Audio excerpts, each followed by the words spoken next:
Jaksa Menyapa. Jaksa menyapa sahabat kita semua.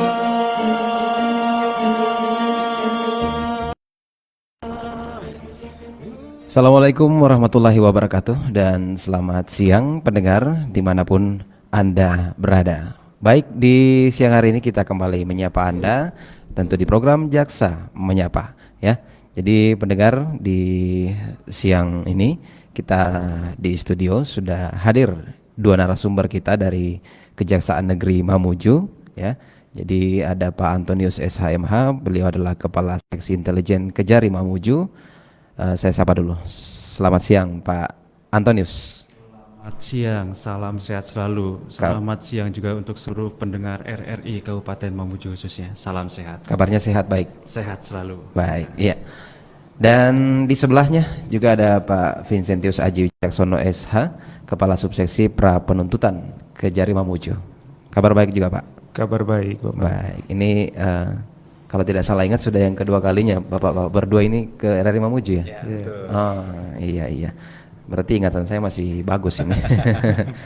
Waktu itu juga dialognya sama Pak Vincent kalau saya tidak salah dengan saya. Baik. Iya, di siang ini kita mau ngobrol sedikit tentang ini ya, pencegahan tindak pidana korupsi, pengelolaan dana desa. Nah, karena ini juga saya lihat bahwa masih ada kegiatan di Kejati ya, jadi tidak bisa berlama-lama kita. Jadi mungkin untuk pendengar juga yang ingin menyampaikan pertanyaan ataupun juga telepon, mungkin bisa bergabung lebih cepat biar pertanyaan ataupun komentar dan opini Anda mungkin bisa dijawab dengan langsung dengan narasumber kita di studio. Baik, langsung saja saya mau langsung ke Pak Antonius dulu, Kepala Seksi Intelijen Kejaksaan Negeri Mamuju. Pak, kalau peran dari intelijen kejaksaan khususnya Kejari Mamuju ini dalam identifikasi potensi korupsi dana desa ini seperti apa Pak? Baik, untuk di bidang seksi intelijen sendiri, Mungkin mic-nya bisa agak dimajukan Pak ya. Oke. Iya. berarti untuk di bidang seksi intelijen sendiri itu adalah kepada pencegahannya ya. Oke, iya. Jadi sebelum adanya penindakan di dalam bidang intelijen itu adalah pencegahan. Kami juga dari tahun sebelumnya ada program kami di intelijen itu yang namanya Jaga Desa. Oh. Jaga Desa itu adalah untuk melakukan pencegahan pada kepala desa dalam pengelolaan dana desa. Kebetulan juga di tahun ini mungkin akan berlangsung di tahun depan, kami juga ada program yang namanya Jaga Garda Desa. Oh. Yaitu pengembangan dari Jaga Desa, artinya apa yang sudah ada di Jaga Desa itu kami tambahkan lagi pelayanannya di namanya Jaga Garda Desa, seperti itu. Kami harapkan dengan adanya Jaga Garda Desa ini semua desa yang ada di Kabupaten Mamuju bisa memanfaatkan program ini. Artinya untuk kebaikan kita bersama, kenyamanan para desa dan aparat desa dalam mengelola dana desa sendiri itu. Karena kita sama-sama ketahui bahwa sejak tahun 2015 dengan adanya mulai pertama kali dikucurkannya namanya ada dana desa itu terhadap perbuatan tindak pidana korupsi di desa itu meningkat karena adanya dana desa itu. Kita tahu sendiri bahwa dana desa itu adalah besar ya setiap tahunnya ya. Iya. Setiap tahunnya besar. Nah, itu yang perlu kita awasi. Kita perlu melakukan penjagaan agar kepala desa itu bisa mengelola dana desa tersebut sesuai dengan peruntukannya. Seperti itu. Itulah salah satu peran dari intelijen untuk jaga garda desa sendiri itu, untuk menjaga desa-desa dalam pengelolaan dana desanya supaya tidak ada lagi perbuatan menyimpang yang dapat merugikan keuangan negara. Seperti itu. Jadi semenjak dana desa ini ada meningkat. Betul. Memang duit ini godaannya besar Pak. Jadi di sana kejaksaan berperan. Iya. Dari beberapa program tadi Pak Antonius, ini tentu ada tantangannya ya. Apa yang menjadi tantangan dari program yang sudah dijalankan sejauh ini Pak? Saya kan baru 4 bulan juga di sini ya. Dari bulan pertama saya sudah koordinasi dengan pihak-pihak terkait, salah satunya dengan Inspektorat Kabupaten Mamuju, kemudian juga yang tergabung di dalam Saber Pungli itu adanya Wakapolres, kami melakukan penyuluhan-penyuluhan di desa. Ada beberapa kendala yang kami hadapi di dalam program ini, yaitu karena mungkin desa-desa di sini mungkin belum terbiasa ya dengan adanya jaga desa ini. Ketika kami mengajak rekan-rekan kepala desa dan aparat untuk dilakukan sosialisasi, untuk kami ajak koordinasi, mereka masih ada keengganan, ketakutan untuk bertemu kami. Gitu. Seolah-olah ketakutan, mungkin malah dikira aja kami akan mengorek intervensi terhadap dana desanya, penggunaan lain sebagainya. Padahal kami di sini tujuan kami bukan seperti itu, tetapi justru kami melakukan pencegahannya seperti itu. Dan mungkin kami himbau juga kepada dinas pemerintahan desanya, kami harapkan untuk tahun ke depan bisa lebih aktif dengan kami sama-sama untuk menjaga desa yang ada di Kabupaten Mamuju ini. Seperti itu. Jadi takut ini bukan karena ada yang salah dilakukan Ya, mungkin. sebetulnya ketika kami datang ke desa, koordinasi dengan teman-teman kepala desa, itu bukan berarti kami mencari kesalahan terhadap desa-desa tersebut. Walaupun terjadi ada kesalahan dan itu bisa diperbaiki, mungkin kami akan menuntun, istilahnya menuntun gitu ya, menuntut supaya apa yang sudah dilakukan yang mengakibatkan kerugian negara itu bisa diselesaikan bukan di meja hijau.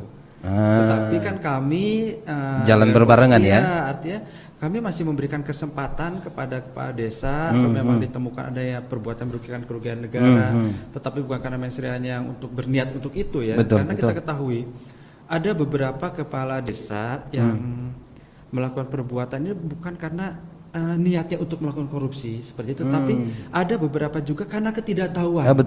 Ketidaktahuan akhirnya mereka ada yang salah administrasi, pertanggungjawabannya, sehingga bisa mengarah kepada kerugian negara. Nah, hal seperti itu yang kami ingin lakukan pencegahan supaya tidak terjadi kembali seperti itu. Dan jadi dituntun, didampingi. Iya, betul. Biar ketidaktahuan tadi ini bisa jadi tahu. Jadi tahu dan jadi paham. Ya, gitu. betul. Kecuali kalau sudah diberitahu, sudah dituntun, mereka sudah paham, masih melakukan itu berarti mensreanya kan berbeda. Ada niatnya memang untuk melakukan tindak pidana korupsi. Jadi kalau didatangi jaksa jangan langsung merinding. Jangan langsung merinding, jangan langsung menghindar. Iya, betul. Ini mau cari yang baiknya lah, gitu ya. Oke, kita ke Pak Vincentius, beliau Kepala Subseksi Pra Penuntutan di Kejaksaan Negeri Mamuju. Kalau sejauh ini Pak mungkin sudah ada ditemukan ya kasus di daerah kita atau sejauh ini belum ada? Ya, jadi terkait dengan tindak pidana korupsi yang terkait dengan dana desa ini ya. Jadi terkait dengan sebelumnya saya cerita dulu terkait dengan penuntutannya ini kan langkah terakhir sebenarnya. Jadi memang seperti yang sudah disampaikan oleh Bapak Kasintel tadi bahwa tujuan dari kejaksaan ini langkahnya preventif terlebih dahulu. Nah, apabila sudah dilakukan langkah preventif tetapi ada niat jahat baru ke penuntutan. Untuk saat ini di Kabupaten Mamuju ini tindak pidana korupsi yang terkait dana desa ini masih sedikit karena ada juga ya. Ya, ada juga, tapi memang jalan keluar itu tidak hanya dipidana. Jalan keluar tidak hanya dipidana, melainkan ada juga fungsi dari inspektorat. Jadi bisa melakukan pengembalian kerugian keuangan negara melalui inspektorat juga. Oleh karena itu di tindak pidana korupsi yang ada berkaitan dengan dana desa, itu kami dari kejaksaan sebisa mungkin untuk melakukan pengembalian terlebih dahulu, karena ada faktor-faktor sebagaimana sudah disampaikan Pak Kasintel tadi, bahwa kejaksaan ini tujuannya adalah menuntun. Betul. Begitu. Jadi dari pengembalian tadi, misal tidak dapat dikembalikan, ini langkah hukum apa yang dijalankan sama kejaksaan gitu Pak? Ya, kalau tidak bisa dikembalikan, tentunya ada dari inspektorat terlebih dahulu yang masuk, karena ini berkaitan dengan dana desa. Kami sudah ada MOU dengan inspektorat, dengan kepolisian, bahwa yang pertama menangani dulu inspektorat. Nah, kemudian apabila memang tidak bisa dikembalikan atau jumlahnya mungkin sangat besar, nah baru bisa melakukan langkah terakhir, yaitu upaya pemidanaan, begitu. Kalau proses pengembalian ini misal jumlahnya banyak gitu ya, apakah bisa secara angsur gitu dikembalikan atau harus langsung semuanya Pak? Waktu 60 hari. Oh ya, jadi terkait dengan angsuran ini ada jangka waktunya, Pak. Oh ada ya? Iya, ada jangka waktunya. Jadi tidak meskipun bisa lebih bagus kalau bisa langsung dikembalikan, tapi jangka waktunya ada 60 hari, Pak. 60 hari untuk semuanya langsung tuntas. Iya, langsung tuntas. Oke.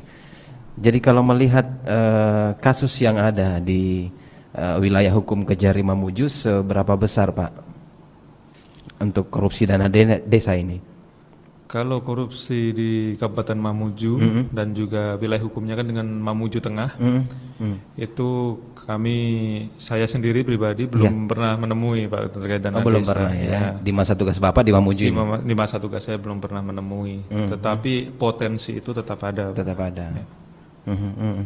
Kalau Pak Antonius melihat mungkin juga belum lama di Mamuju, tapi apakah ada datanya perbandingan dengan tahun-tahun sebelumnya dengan tahun-tahun berikutnya, apakah ada peningkatan atau penurunan Pak Antonius? Ya.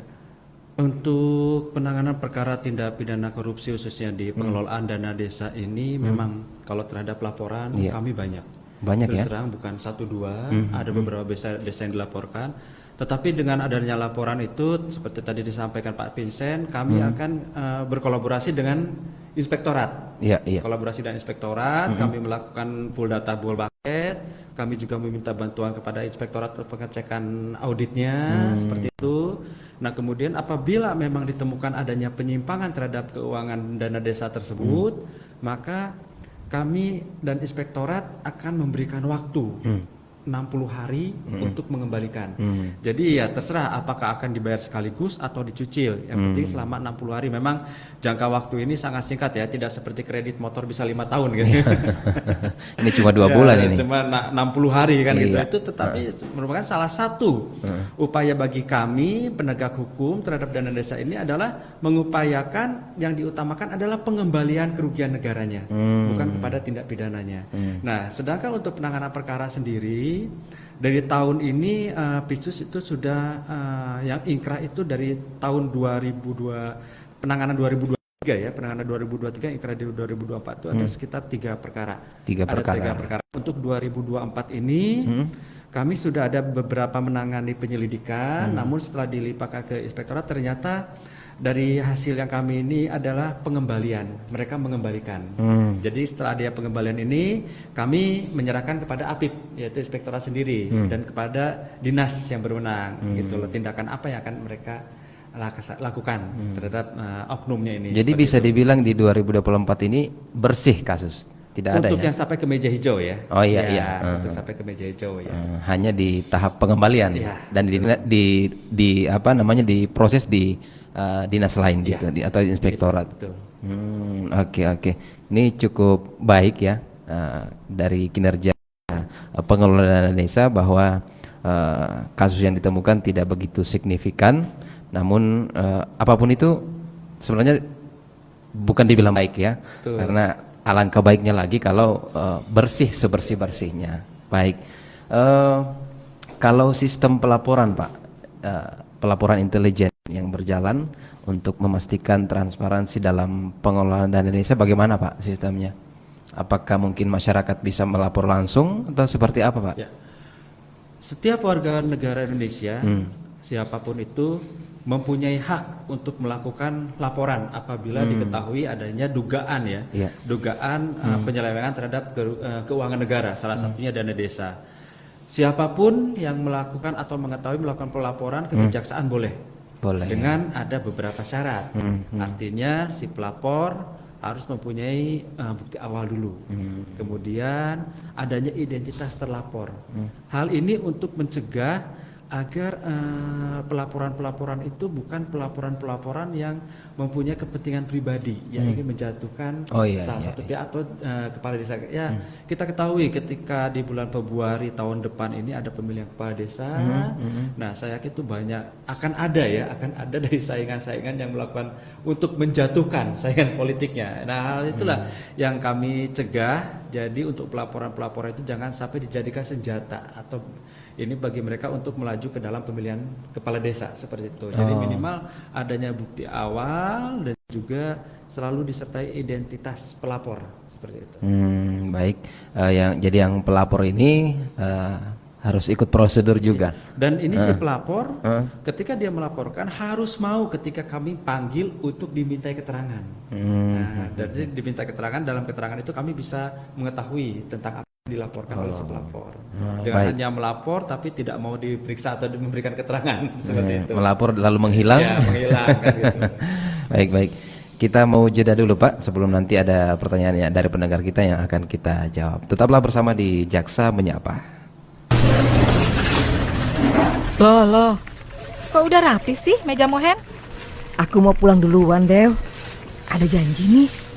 Biasa, mau nonton sama Angko. Duh, biasaan ya kamu.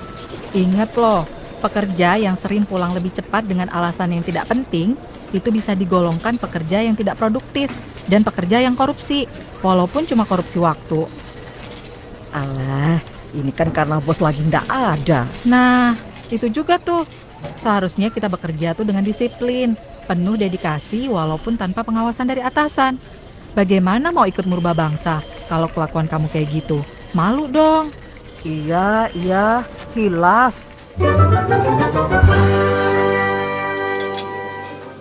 Tahu Di, baru Kak kasih hadiah untuk Pak Budi. Kan baru Kak pulang dari luar kota, terus bawa Kak oleh-oleh untuk beliau. Senangnya kurasa. Serius Ki Man, kasih Ki hadiah untuk dosen. Hati-hati Ki nah, tidak semua yang kita pikirkan baik itu betul-betul baik nah. Kan mau juga saja kasih apresiasi. Itu namanya gratifikasi. Kasih Ki sesuatu ke orang yang punya jabatan yang bisa bikin mereka terpengaruh untuk mengambil keputusan tertentu. Tapi kan cuma kasih oleh-oleh Ji, bukan Ji uang atau barang mahal. Tetap saja Man, gratifikasi tidak selalu soal mahal atau murahnya barang. Ada loh mahasiswa yang kasih hadiah mahal ke dosen dengan harapan dapat nilai lebih bagus. Itu jelas gratifikasi dan tidak etis. Wah, tidak kepikiran Kak sampai di situ. Niatku kan cuma mau jika bersikap baik. Tidak semua niat baik itu berakhir baik. Gratifikasi, walaupun kelihatan sepele, punya dampak besar dan bisa merusak integritas. Ingat, kebaikan yang sesungguhnya adalah yang tidak menimbulkan konflik atau ketidakadilan. Mari kita jaga integritas dan kejujuran dalam setiap tindakan kita.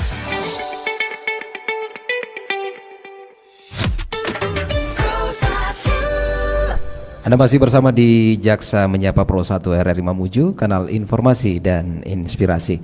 Kita teruskan lagi untuk kebersamaan kita pendengar, dan saya mau langsung bacakan dari pendengar kita yang bergabung di live chat aplikasi RRI Digital. Selamat siang Pak Randi dan narasumber, katanya. Kami selaku masyarakat desa berterima kasih kepada pihak kejaksaan karena sudah turun ke masyarakat untuk sosialisasikan persoalan korupsi dana desa. Tapi terkadang di desa itu bukan korupsi yang nyata, tapi korupsi yang ditutupi rapi dengan melibatkan aparat desa itu sendiri hingga stakeholder terkait. Sebagai contoh, terkadang di desa itu proyek-proyek dana desa pada umumnya sudah diatur oleh kepala desa dengan melibatkan orangnya, gitu ya, dalam tanda kutip, agar mendapatkan keuntungan, gitu ya. Baik, ini pertanyaannya dari akun @awal123. Baik, saya mau langsung ke Pak Antonius mungkin ya. Silakan Pak Antonius, kita tanggapi ya. Iya, kita tidak bisa menutup ya mungkin ya, karena memang ada beberapa oknum kepala desa yang mereka menjabatnya itu sebagai kepala desa, sebagai bendahara, juga sebagai sekretaris desa. Oh, rangkap-rangkap ya. Artinya rangkap, jabatan merangkap. Artinya ada beberapa alasan kepala desa melakukan hal seperti itu. Pertama yaitu yang seperti disampaikan tadi adalah untuk mencari keuntungan. Seperti itu. Jadi memang Untuk pembangunan di desa itu kan kebanyakan swakelola, artinya dikerjakan oleh masyarakat langsung, kemudian yang menunjuk itu biasanya langsung kepala desa. Nah, penunjukannya inilah yang biasanya ditunjuk oleh kepala desa adalah kenalannya, koleganya atau saudaranya dan sebagainya. Nah, hal-hal inilah yang sebetulnya kami akan lakukan pencegahan ke depannya seperti itu. Artinya di dalam aturan perlu diingat kepada seluruh kepala desa yang mudah-mudahan yang mendengar acara ini, jangan pernah memegang uang desa, dana desa. Artinya ketika uang tersebut sudah dilakukan pencairan oleh bendahara dan kepala desa, serahkanlah uang tersebut kepada bendahara.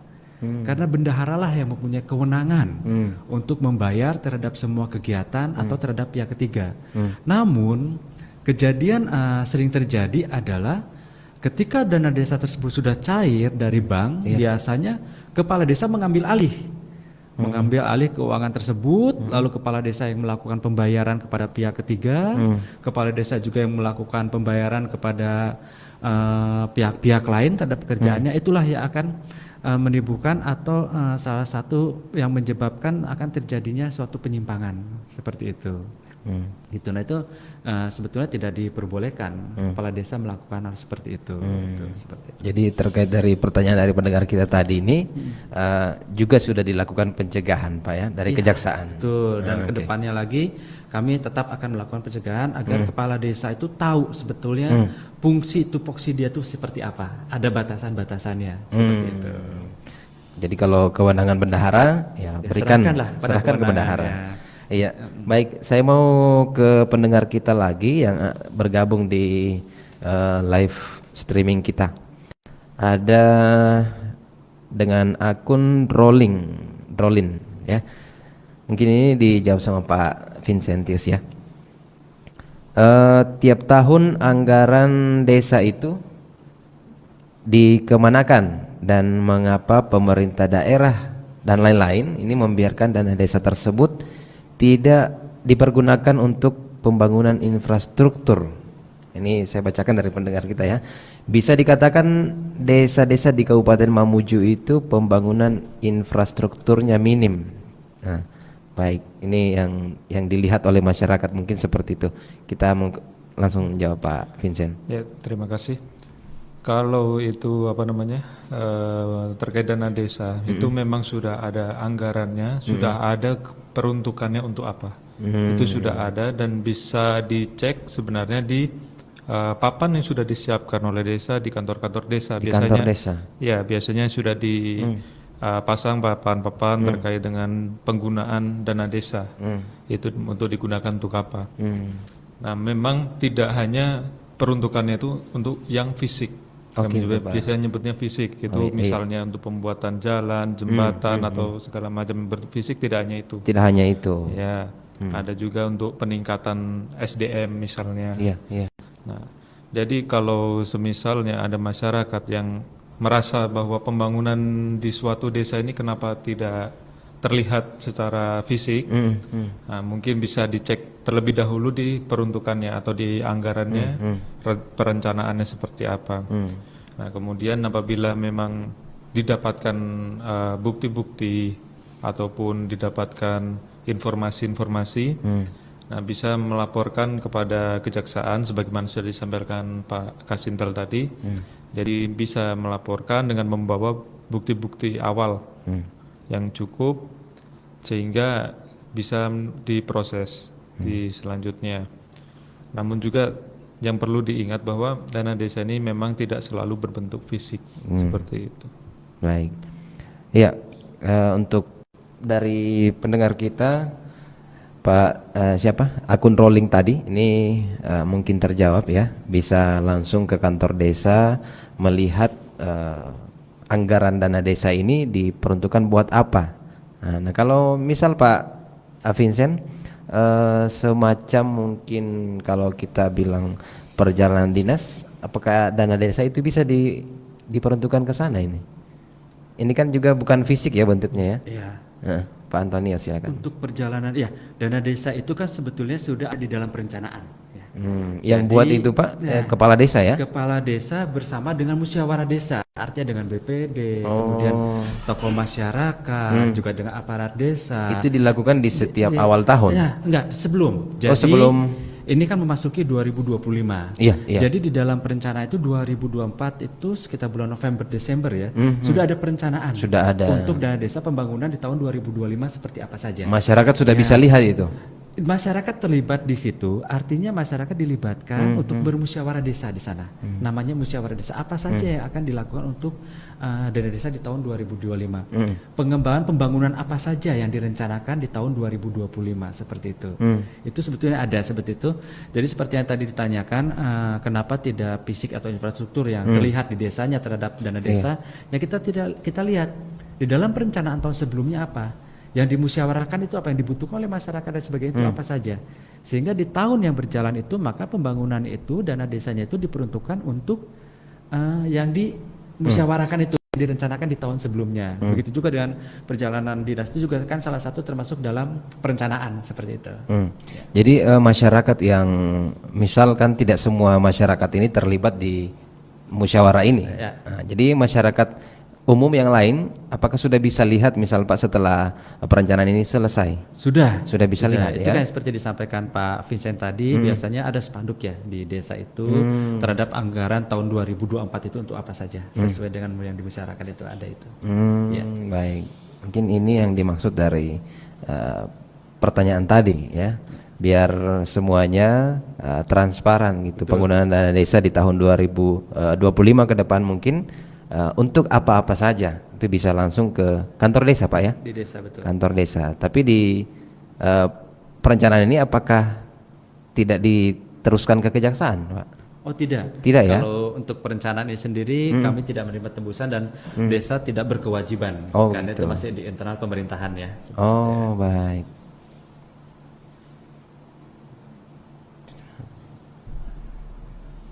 Baik, kita mau ke pendengar kita yang mungkin bergabung di telepon. Halo. Terputus sepertinya. Silakan dicoba kembali di 0426 2322 443 atau 0822 96 09 09 96. Langkah kejaksaan Pak Vincent untuk mempercepat penyelesaian kasus korupsi dana desa agar mungkin semacam ada efek jerah gitu. Apa Pak yang dilakukan dari kejaksaan? Ya, terima kasih. Terkait dengan efek jerah ini sebagai sarana terakhir sebenarnya Pak kalau efek jerah ini. Dan yang paling penting adalah sebagai contoh bahwa kejaksaan ini dalam hal ini melakukan langkah yang preventif terlebih dahulu Pak. Baik, sebelum dilanjutkan mungkin kita jawab dari pendengar kita dulu karena biasanya terputus lagi ya. Halo, selamat siang.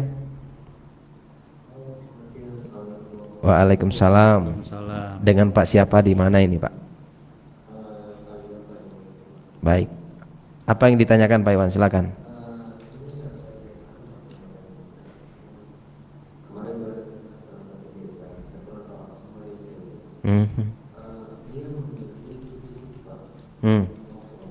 Beli motor.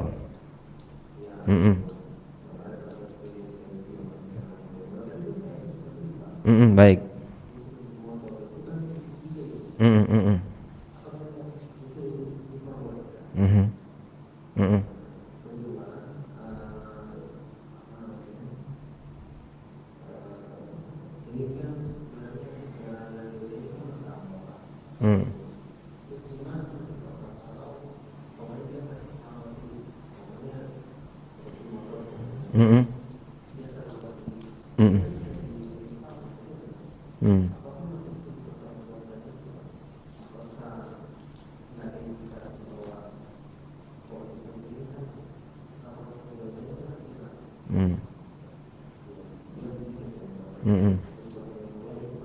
Baik.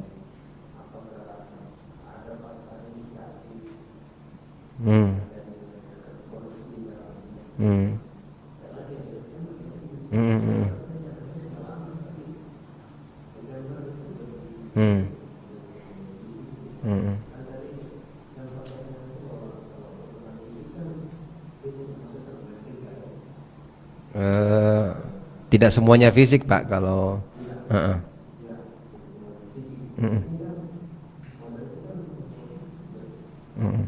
baik.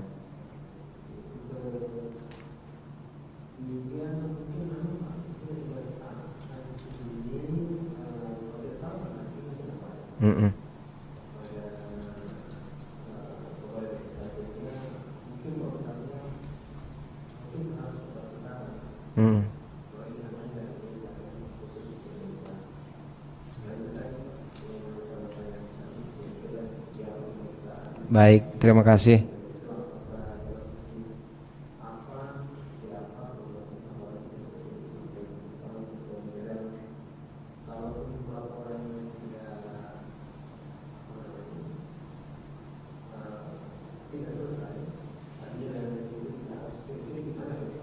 Baik.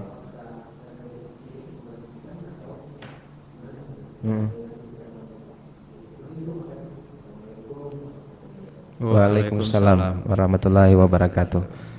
Baik, kita mungkin mau jawab yang ini dulu ya. Silakan Pak. Siapa yang mau jawab? Coba saya dulu ya. Iya, silakan Pak Antonius. Terima kasih Pak. Siapa tadi? Pak Iwan. Pak di Iwan. Mamuju. Terima kasih. Sebelumnya, yang pertama saya luruskan dulu bahwa dana desa ini artinya tidak semua dana desa pekerjaannya fisik, gitu loh. Iya. Tidak semua dana desa pekerjaannya fisik, bukan berarti semua pekerjaan dana desa itu fisik semua. Artinya ketika pengadaan motor, ketika sudah masuk dalam perencanaan dan sudah ada di dalam anggaran, itu memang bisa ya. Ada beberapa desa yang memang di dalam perencanaan itu mengadakan kendaraan bermotor roda 2 seperti itu, dan itu ketika disetujui dan anggarannya ada, tidak masalah. Yang penting sesuai dengan anggaran dan sesuai dengan harga motor itu sendiri. Yang menjadi masalah adalah ketika di dalam anggaran misalkan 25 juta satu unit motor, kemudian ternyata harga motor tersebut 23 juta sebenarnya. Nah, oleh oknum di markup menjadi 25 juta untuk menutupi atau menghabiskan anggaran. Itu terjadi. Nah, permasalahannya di situ. Berarti ada markup sebanyak 2 juta dalam satu unit motor. Dikali 5 motor berarti sekitar 10 juta markupnya. Itulah yang menyebabkan penyimpangan yang mengakibatkan kerugian negara seperti itu. Namun ketika ada kelebihan anggaran di 2024 yang tidak terserap, seperti harga motor tadi dianggarkan 25 juta, ternyata harga motornya 23 juta, berarti ada kelebihan 2 juta, dan ada beberapa kegiatan yang memang tidak selesai dilaksanakan di tahun 2024, maka anggaran tersebut dikembalikan, namanya disilfakan. Disilfakan, mungkin bisa jadi anggaran tersebut disilfakan dan kegiatannya dilaksanakan di tahun berikutnya. Tetapi tetap anggaran tersebut harus dikembalikan dulu, karena dana desa itu harus diselesai di tahun 2024-nya. Seperti itu. Tidak bisa 4 tahun seperti itu. Ya begitu. Nah, kemudian untuk pengadaan motor di akhir tahun, ya sah-sah saja ketika memang masih dana tersebut sudah terserap, sudah dibelikan kendaraan, dan pertanggungjawabannya ada kan gitu, tidak masalah. Tidak masalah, seperti walaupun dilaksanakan di Desember awal kan kayak gitu, karena kalau tidak salah terakhir untuk penarikan keuangan sendiri kalau di Kejaksaan tanggal 16 ya, 16 Desember ya, berarti kan pelaksanaan sebelum 16 Desember itu masih bisa. Masih kan, bisa. itu. Nah, apabila memang tidak terlaksana, maka seperti yang tadi saya sampaikan adalah disilfakan. Ya, disilfakan untuk kegiatan di tahun berikutnya, seperti itu.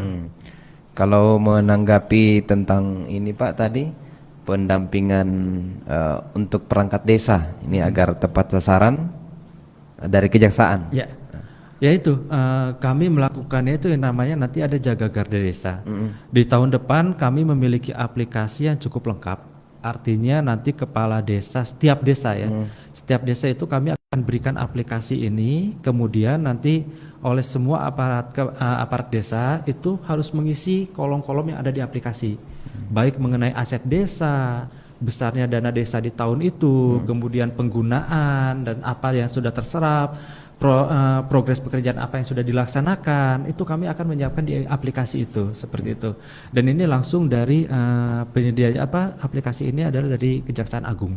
Itu salah satu kejaksaan peduli terhadap desa untuk melakukan pencegahan terhadap tindak pidana korupsi, karena kita tahu sendiri ya kalau di seperti contoh di Mamuju ini desanya kan juga jauh-jauh ya, tidak mungkin kami bisa menjangkau semuanya. Nah, dengan aplikasi ini kami berharap walaupun kami tidak turun ke desa, tapi kami bisa berkoordinasi, kami bisa memantau terhadap penggunaan dana desa itu sendiri seperti itu. Baik, ini waktu kita juga sudah di akhir. Tadi mungkin harus dilanjutkan dari Pak Vincent, langkah dari kejaksaan untuk mungkin ada efek jerah agar mungkin kasusnya tidak berkepanjangan ataupun makin banyak gitu ya. Ya. Silakan Jadi Pak. terkait dengan efek jerah ini, sebenarnya yang pertama kami harus turun dulu ke lapangan untuk langkah preventif. Iya. Jadi karena ini merupakan program dari kejaksaan juga sebagai langkah preventifnya, ada jaga desa sama jaksa garda desa itu. Nah, kemudian untuk efek jerah tentunya ada yang namanya pengembalian kepada inspektorat dulu. Nah, itu akan menjadi contoh bagi kepala-kepala desa untuk sebagai warning lah dari penggunaan dana desa. Kemudian akan dilakukan juga adanya langkah penuntutan ketika upaya-upaya itu sudah tidak berhasil, maka kami akan melakukan penuntutan, dan di dalam tuntutan itu pun juga ada tuntutan untuk mengembalikan kerugian keuangan negara. Nah, jadi itu menjadi langkah terakhir bagi kami, yaitu pemidanaan namanya. Jadi itulah yang menjadikan efek jerah. Cuma yang perlu digarisbawahi memang kami dari kejaksaan berupaya di langkah preventif atau membimbing para kepala desa ini agar dana desa yang dikelola ini tepat sasaran sebagaimana sudah direncanakan sebelumnya. Seperti itu. Baik.